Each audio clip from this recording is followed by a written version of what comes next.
Hello YouTube. I'm going to be reading A New Concept of the Universe, written by Walter Russell. The Mystery of Growth and Decay, and of Life and Death. Number 46. Man conceives the idea of life and death of his body as a beginning and ending of the idea of himself. Back of that concept is the belief that his body is himself. There is no beginning or ending of any effect in nature, for there is no beginning or ending of cause. Cause is eternal.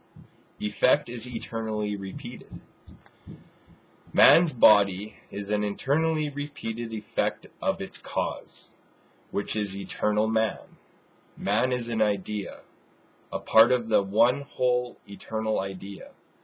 Idea is unchanging, bodies alone change. Idea is never created, bodies alone are created to manifest idea. All bodies are sequential repetitions of effects. All effects in nature rise from the zero of eternal rest to manifest idea through action. They do this for a period of time, then they lie down to rest before again going into action. There is no exception to this principle in all the universe of mighty stars and microscopic particles. All actions of all bodies are always under the control of mind which caused them.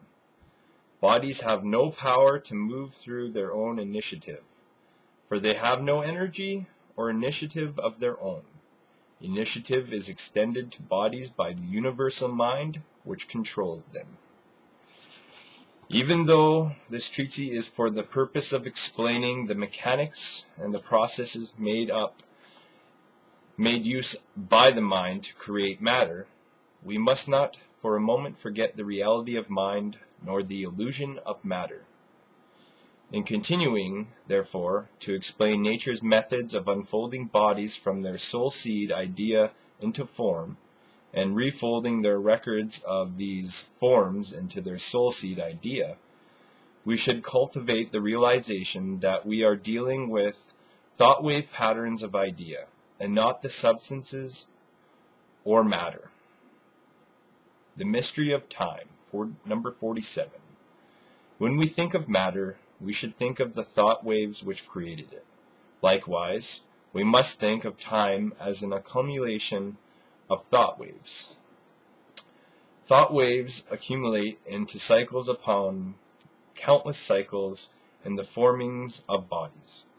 As thought waves add density and other mass dimensions to the bodies they create, they also add time by lengthening the time intervals needed to repeat that body. Thought waves store up time as they store up mass. Bodies of matter are wound up thought waves. The time consumed to polarize a thought wave cycle is so incredibly fast that its reproductive frequencies reach out through the universe at a rate of about 2,000 miles in 1/100th of a second. When they wind up into masses of waves to create bodies, they slow down their repetitive frequencies and thus lengthen their cycles of growth and decay in proportion to the mass of thought waves which have been wound up into a formed body. Thought waves which create a body of sound must unwind their accumulations.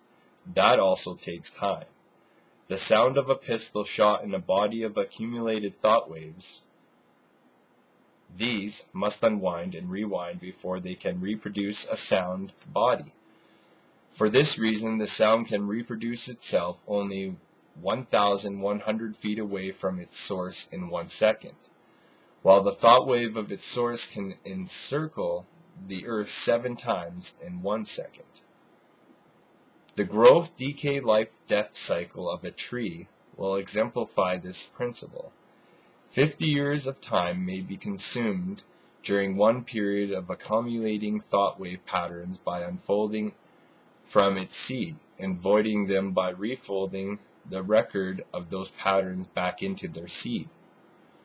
Life-death cycles of insects insect bodies vary from minutes to months. Animal life-death cycles reach into centuries, while thought wave accumulations of solar and nebular systems reach into the hundreds of billions of years for one vibration frequency, which is one life-death cycle.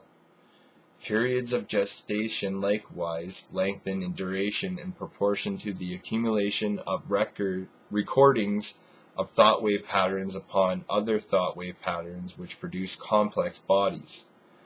All other cycles within cycles likewise vary in similar proportions.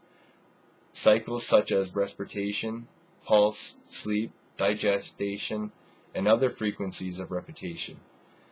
The fact of importance to know in relation to vibration frequencies is that no matter how complex that formed body may be, and no matter how great its duration and time, the process of growth of every cycle is the same without the slightest variation.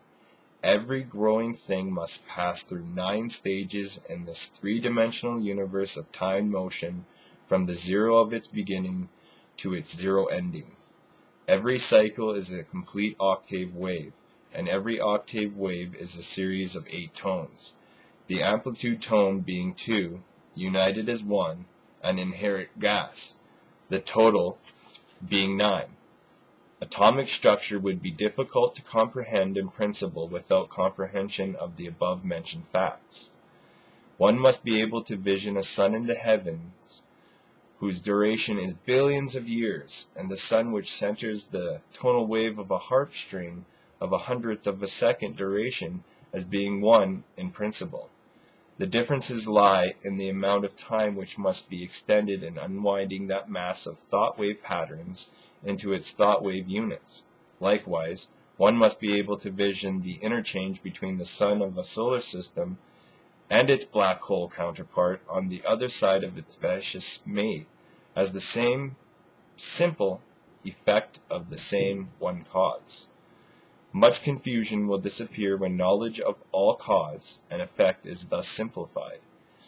Confusion regarding the many seemingly different particles of matter will disappear when one knows that each seemingly different particle is but a different stage in the growth of an elemental tone, and that each element is a stage in the growth of an octave wave cycle.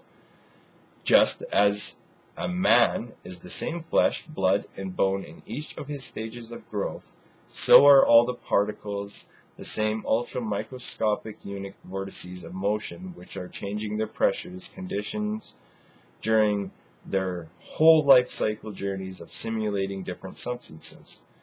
Confusion will likewise disappear for those who search for the life principle in matter when they know that what they assume to be life is but motion multiplying its pressures to simulate the idea of life, and then dividing them to simulate the idea of death.